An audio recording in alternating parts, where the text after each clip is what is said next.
Adoption of the agenda. I'm going to ask that the agenda be amended, adding item 7.2, the Rimrock Biodigester update. So I'll ask for a motion from Councillor Nychuk that Council adopt the agenda for the regular Council meeting on November 28th as amended, adding item 7.2, Rimrock Biodigester update. Be happy to give you that motion, Mr. Mayor. Thank you. All in favor? Carried.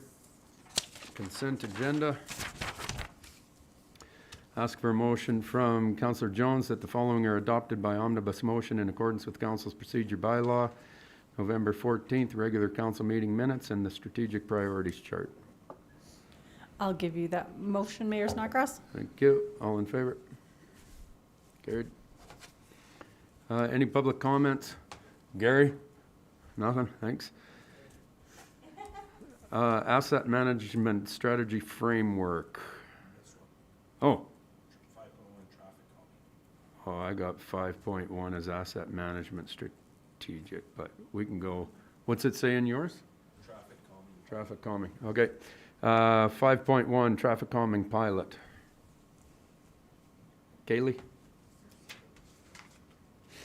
No, you're right, Jamie, thank you. Good afternoon, Mayor and Council. I am here today to discuss the traffic calming pilot that had been designed for the High Country Drive and Highview Gate.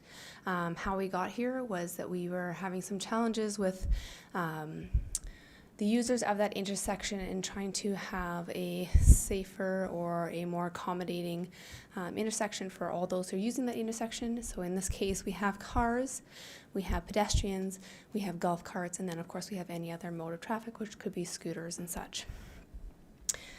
Today, I'm here looking for a little bit more money. And I guess, how did we get to the point where I needed more money?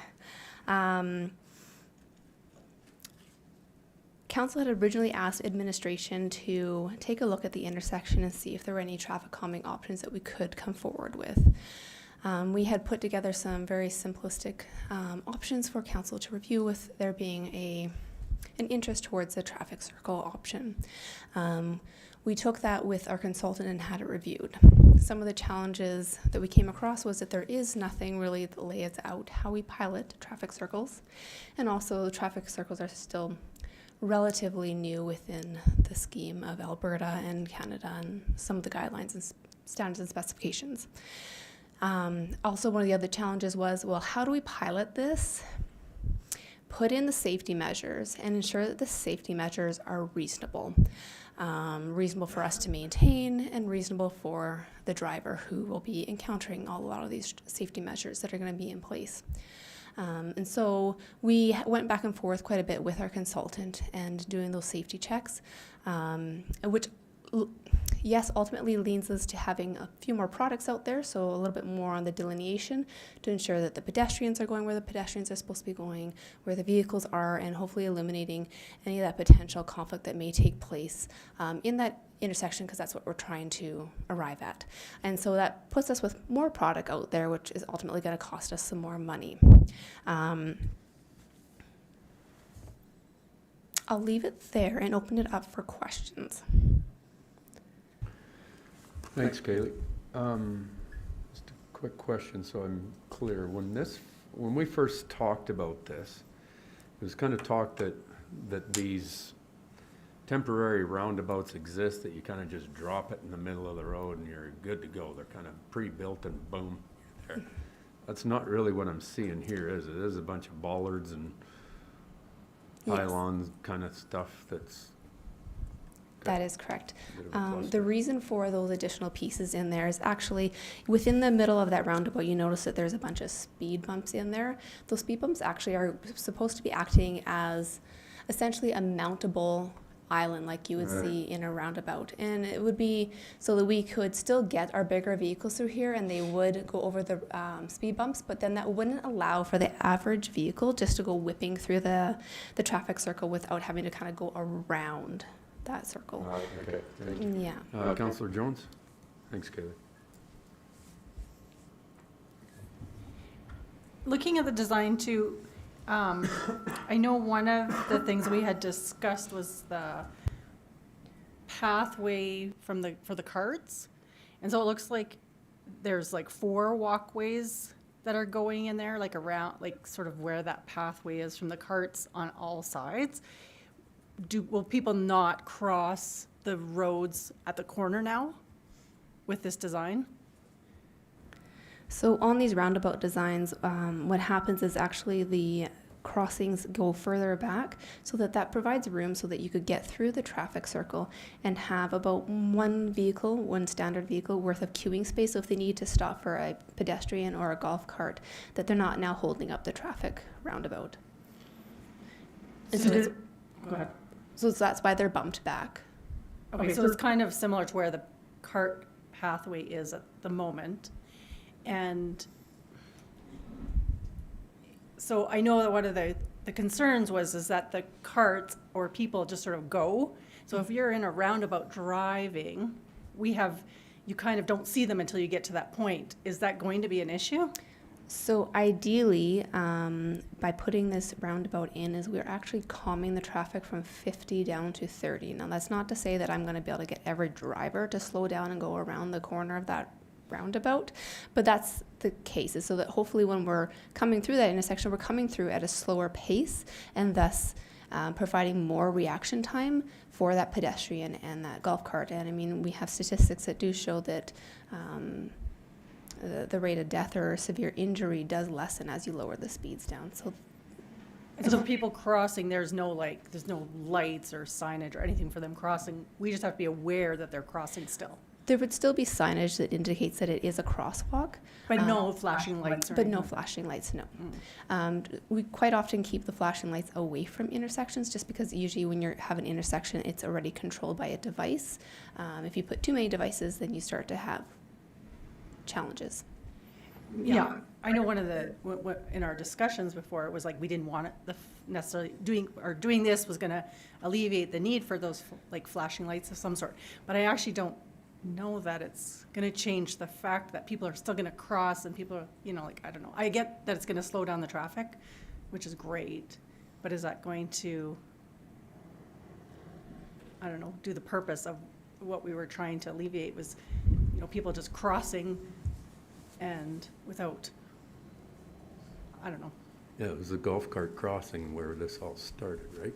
And Yeah. are we helping that or or possibly making it a little bit more dangerous? Good question, Councillor Jones. Councillor Barton. Thanks, Mayor Snodgrass, and it's just additional note to what Jenny was saying. Should we not be maybe also putting some onus on the golf course to actually put some signage up, or saying you need to, or do we help them put signage up inside their confines of their space? And absolutely, and I think it's really important to note before we even put a pilot like this out into the public that we should definitely be consulting with all the major stakeholders. So not only just the residents in the area, but of course this is going to have an impact on golf carts because while their path doesn't ultimately change, the way and the look of the area does change. It does provide a little bit more visibility for our golf carts coming from that west direction, only because now we don't have vehicles parking so close to the intersection. So there is that in the design. But definitely consultation needs to take place with the golf course. And I think, we're kind of trying to work in collaboration with the public and the golf course and stakeholders that are using this intersection. Okay. Councillor Smith. Thank you, Mayor Snodgrass. Thanks, Kaylee. And further to Councillor Barton's comment, I do know there are signs on either side of the fence for the golf carts as they're approaching.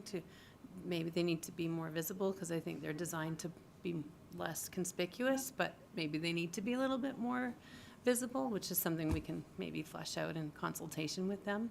But certainly, I kind of like the idea. There's also school buses that use that pedestrian twice a day for pickup and drop off. And so I think that too will hopefully help the visibility of that space. And certainly if vehicles are coming from, I guess, from the east going west, then they'll be able to see that bus a little, there'll be more awareness of the intersection because of the way they have to navigate it now, I would think.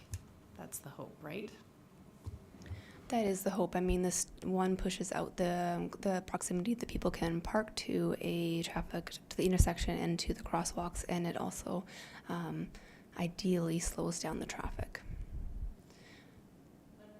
One other piece too, there's a mailbox on your westernmost bump out on the image that I'm seeing.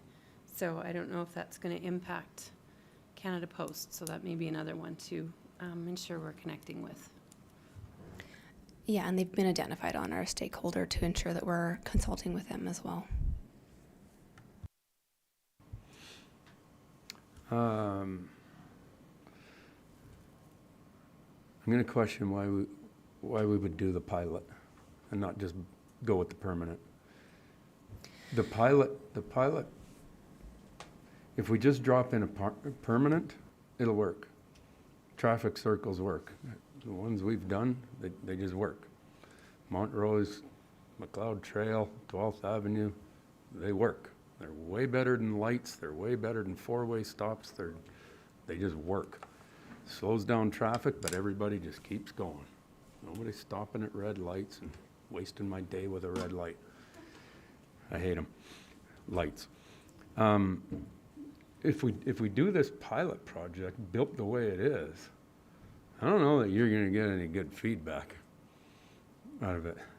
It's going to tell you not to do it, when we all know that if we just did a proper roundabout, built a proper roundabout in there, that it would work. So, we're going 35, now we're another 15, so we're at 50, which I'm okay with, but I want to ask you, Kaylee, about the pilot. I'm also I get what Councillor Jones brought up with the golf carts. You're kind of coming around, and then I don't know if we can move that, or I don't know how we did this. It's really bad placement of a golf course crossing right at an intersection like that. It's just really bad design from day one. So I'm just, help me out. If you're asking for 50 grand to do this thing, no, help me out. Why wouldn't I just take the 50 and dump it into a permanent one? And I think that's a fair question. I guess how we got to the pilot was that there was just a lot of controversy back and forth as to what we should or should not do within this intersection. We've got multiple stakeholders asking for multiple expectations of what this intersection should look like.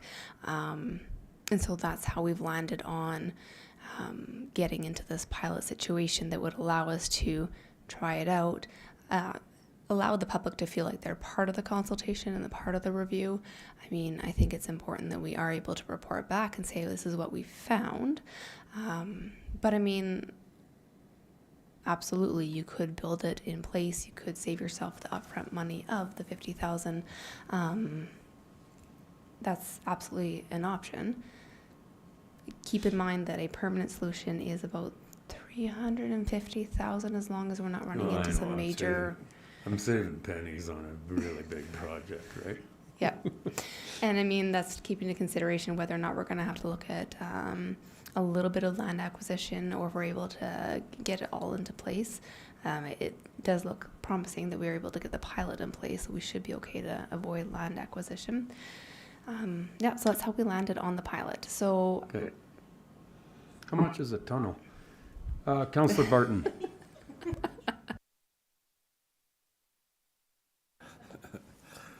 Thanks, Mayor Snodgrass. And I think, Kaylee, you might know this answer, but I think that's the first initial 35. That was also including the purchase of the traffic calming devices, was it not? yeah, so that $35,000 comes down to the consulting and the purchase of all those products. So, I mean, once all those products are with us, we have them. Now, with that said, I mean, the traffic calming curbs, not a problem. They're for sure going to be around forever. The hot dots in that traffic circle that just bring attention, I mean, those aren't really reusable. So some of it's reusable and some of it isn't. Thank you.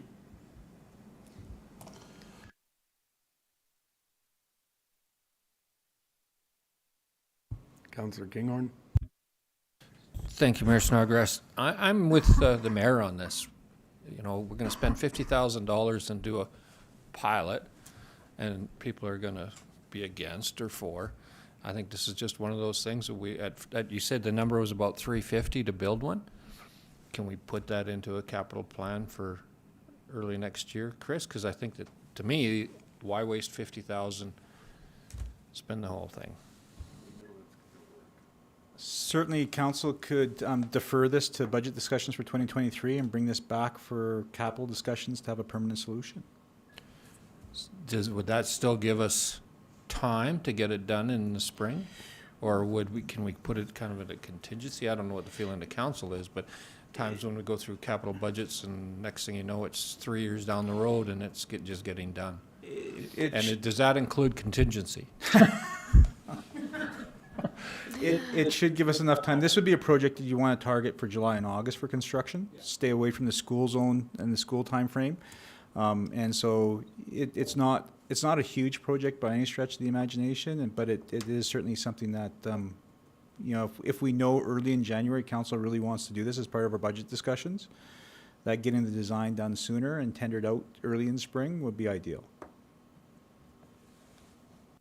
And I guess to the other point, the reason I guess we were going the pilot direction too is that we had originally anticipated we were going to get this completed this summer so that we could provide action to the residents and all the different groups that were looking for some changes to this intersection now, being that we had some challenges going back and forth and trying to find something that was going to be reasonable for putting a pilot out there. It did delay us. Now we're in the middle of winter. So we would have to wait till spring before we could put something like this out. So then you are looking at, well, then do you want to weigh the pros and cons? Do you want to just go with a full build out? Because we're not really accomplishing the original goal of getting something out immediately.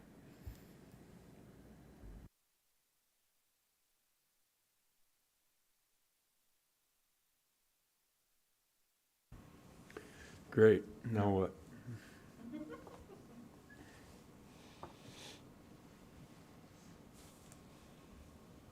Councillor Walsh? Thank you, Mr. Mayor. The permanent installation, I mean, we've already determined that this is an effective method for traffic calming. It would address everything, like all the different parties involved. It would be, I think, less disruptive to put the traffic circle in. You get then the, slower speeds. And then if the golf course, they have not the best location of a crossing to join their things, but then they could perhaps install one of those flashing things that as their cart comes up, if it's near to a traffic circle, that would alert motorists that there could be somebody on the other side. But I think the amount for the pilot and how much, we already know the benefit of the traffic circle. It would also be much more aesthetically pleasing for particularly, like, I know a couple of the houses on that, they're beautiful. They've done amazing landscaping and, like, I think it would be better to just do it and do it right. That's my thought. Councillor Kinghorn? Thank you, Mayor Snodgrass. So are you looking for some sort of motion for this, or? Sure, let her rip. Well, my thinking is that we would defeat this particular item on the agenda, and then I would add a motion arising that we ask administration to add a $350,000 line item to the 2023 capital budget to create a permanent roundabout at this intersection. Okay. That's the only, and engineering loses their minds. So I'm going to say that's the motion that's on the floor. We do not have to defeat this one because it's not on the floor. So we don't even need to worry about the one that's sitting there. So Jamie just put that motion of building a permanent one at the amount of $350,000 on the table. Now, back to engineering, they're going to ask for more money today already. No, I was actually suggesting that potentially we take the remainder of the money that's sitting in this budget right now for the pilot, use it to work with the consultant to get a pre-design completed that would give us a little bit more accurate of a value that we could put towards that capital project. Okay, one step at a time is what you're asking. Yes. Okay, well, why don't we do this? So you've got your motion for the permanent solution at 350K that you're asking to go back to administration and put on for this year's budget. As a friendly amendment, can we just add and we reallocate the $35,000 to design for a permanent solution? I'll take that as a friendly amendment. Okay, thank you. You got that-ish? Thanks. Okay, everybody know what they're voting on? Michael? Yep. Thank you. Jenny? Yep. Barton? Barton's got a question. I'll go back there. I'm good. You're good? You're good? And Jamie made the motion? Councillor Barton, the motion on the floor. Quick question, back to the calming devices, have we not purchased them already? I thought that was part of the intent, is we had those so that we had them in our inventory for other situations. So because we needed to purchase more, I didn't want to go spend more money without coming to speak with council to say that I needed $15,000 before I went and spent the $15,000. You're getting smart. You got zero confidence in this council as to what they're gonna pull off at any point in time, don't you? It's excellent. Smart move. Everybody good? I'll call the question. All in favor? Carried. You're good. Jody's got it. Asset management. Thanks very much, Kaylee. Well done. Asset management, Chris. Thanks, Mayor Snodgrass. So before you today is a recommendation to adopt the asset management strategy and work action plan that builds on our financial management framework, our TCA policy, and our asset management policies. We've been working internally as staff for about the last 12 months to align effectively through all divisions on the vision for asset management as an organization. And it's resulted in the strategy framework and the action plan moving forward over the next 3 years. The intent of any asset management strategy is to have a kind of an aligned vision when it comes to financial planning for asset replacement. And, you know, it's a big, scary number. I can't lie, right? I'm not going to lie to you that it's not a big, scary number, that over the next 25 or 30 or even 50 years that it's not multi-millions of dollars, it's not thousands of dollars, it's multi-millions of dollars, if not close to $1 billion of total assets that are in the ground. And so there has to be a roadmap laid out that guides us in policy and how we set utility rates, how we set tax rates, and how we tackle these projects moving forward. And so with this alignment process, it's became clear that there's a really clear vision within staff and an understanding now across all the divisions of setting up a process that will support building strong data for council to make good financial decisions in the future. And part of that process is SLT will be the champion of any asset management team moving forward, and we'll be creating kind of an internal asset management team to drive the process and continue building our data set and the information that we present to council on an annual basis. So based upon that, the rationale, the council has 3 options in front of you this afternoon. 1, to adopt the strategy as presented. 2, to refer it back to committee for further conversation, or to defeat the motion as it's presented. Administration is recommending that the motion be adopted and the strategy begin implementation immediately so that we can start building the solid information to help council make financial decisions for the future and till the end of time. Thank you, Mayor Snodgrass. Thanks, Chris. Any questions? None. Asset management is a constant monster to tackle. So I'll ask for a motion from Councillor Smith that council adopt the asset management strategy framework and action plan. I will give you that motion, Mr. Mayor. Thank you. All in favor? Carried. Thank you. Board and committee reports, High River Regional Airport Board. Amending Articles of Association. Who's speaking to this one? I got nobody.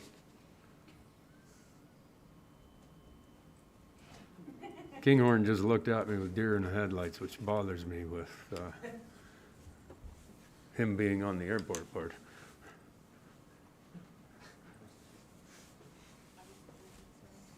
Yeah, you read your agenda the same time I did. You're just as, I'm honest.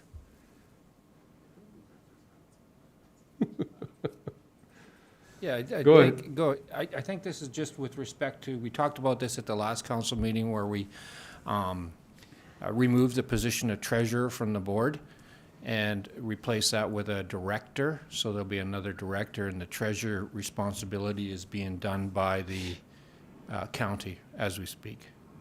That's all it was. That's the amendment? Same as what we talked about before? Okay. Okay, I'll ask for a motion from Councillor Kinghorn that the mayor and council adopt the amended Articles of Association for the High River Regional Airport Board. Thank you, Mayor. I'll give you that motion. Thank you. No questions? All in favor? Carried. Board and committee minutes. Protective Services Advisory Committee meeting minutes. They're there for you. I'm not gonna ask for a motion because nothing drives me nuts more than asking for a motion to say that you've received information when you've clearly physically received the information. I don't think you need a motion to, I don't like that. I don't get it. So, a CMRB beef I have too, so. Well, okay. And I'm gonna ask administration, can we not put motions on the agenda for receiving for information? You can't unreceive it. You can't like not receive it. It's in the agenda, you received it. A motion doesn't do anything. Even though I talked way more than what the motion would have taken care of, and still a waste of time, so I just don't want to see it again. Go ahead, Councillor Kinghorn. Yeah, I think that these minutes are important in that we chose the chair of this board during this meeting. This was the first org meeting, and Cody did a really good job of managing it, and I'm looking forward to working with this group. Excellent. I'm not saying don't share the minutes. Share the minutes, you just don't need a motion. Okay, item 7.2, Councillor Nychuk, the biodigester update. Why don't I do one thing first to get us started as to where this is going. So obviously the Rimrock biodigester is, we're kind of digging in a little bit more on an advocacy and an education piece to try to figure out exactly what's going on out at Rimrock with this biodigester and how it will ultimately affect High River and our residents. So on that note, we'd like to put a standing item on our agendas for Rimrock biodigester updates, much as we did with the coal mining updates. And that item will stay on the agenda until council says otherwise. And that we would, Councillor Nychuk's the one that's really been diving into this thing, and I think it's great that, and he's agreed to be the lead on this file. So I'm gonna ask for a motion from Councillor Walsh that Councillor Nychuk, oh no, hang on, I'd cross that out.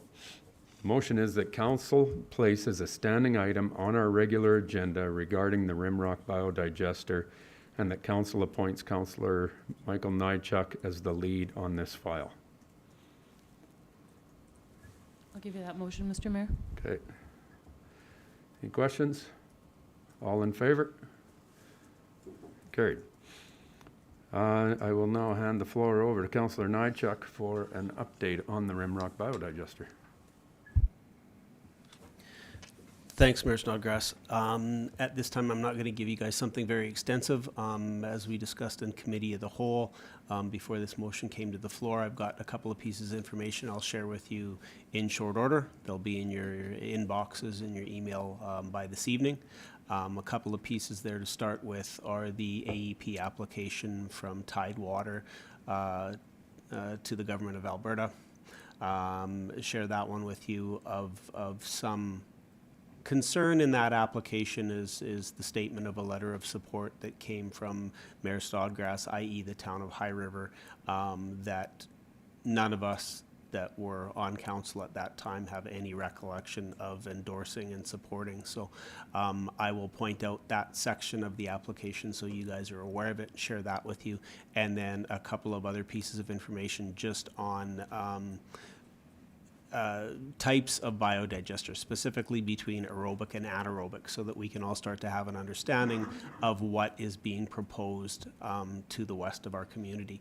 I'll have something more for you in 2 weeks as far as a more in-depth update, but I thought we would start with those two pieces of information. When we come back in 2 weeks and the information that you'll receive between now and then, at that time in preparation, I'll be asking for a couple of letters, really lobby letters in concern of the biodigester being built within such close proximity to the west of High River, so and the concerns surrounding that. So thank you.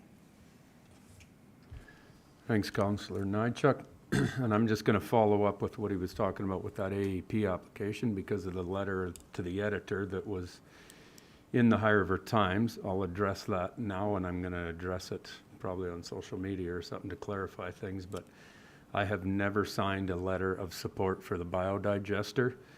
That was something that Rimrock brought to me at the 11th hour before that application was due. And I told them that I would have to bring that to council for endorsement and discussion.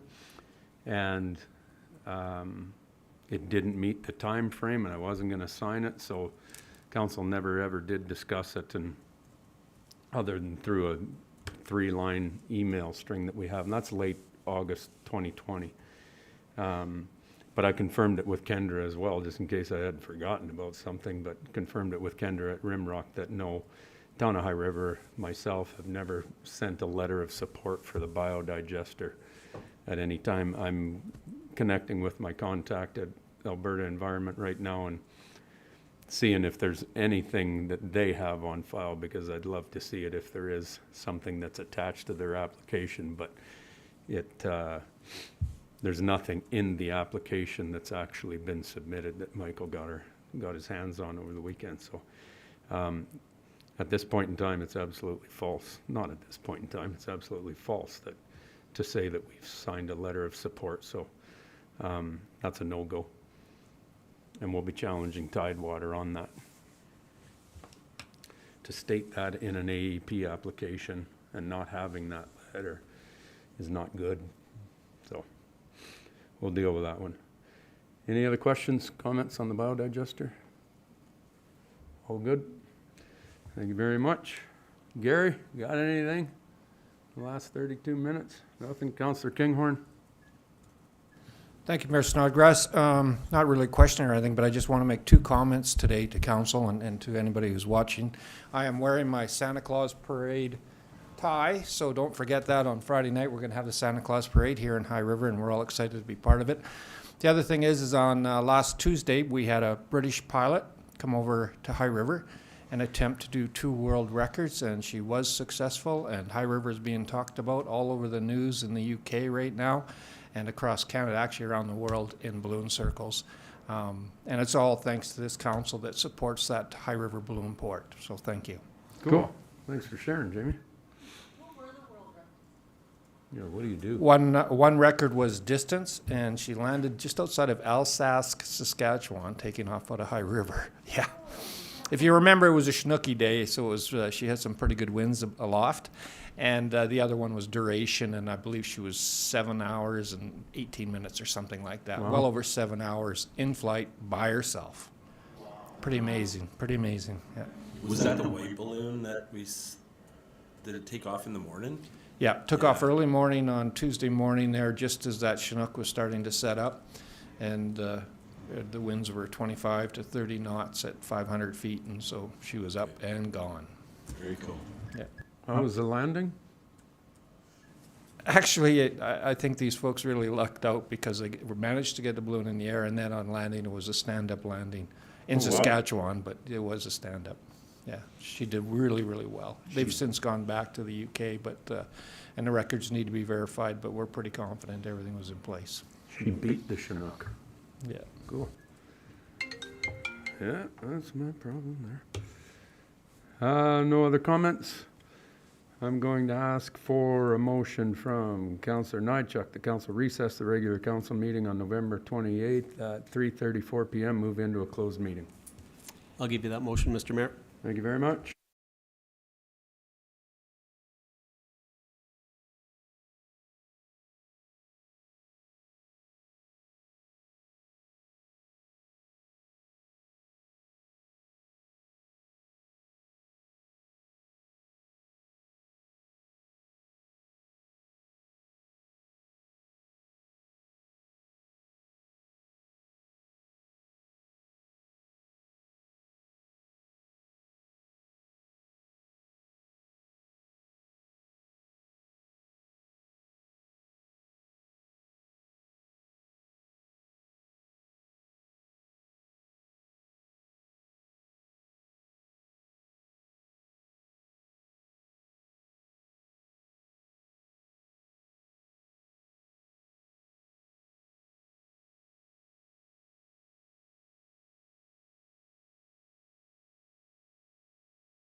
Good?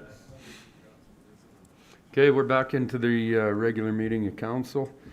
I'm going to ask for one motion from Councillor Kinghorn that council direct administration to notify Foothills County of the Town of High River's intent to purchase this Charles Clark Medical Center debenture. Thank you, Mayor Snodgrass. I'd be very happy to give you that motion. Thank you. Thank you very much. Questions, comments? See none, hear none. All in favor? Carried.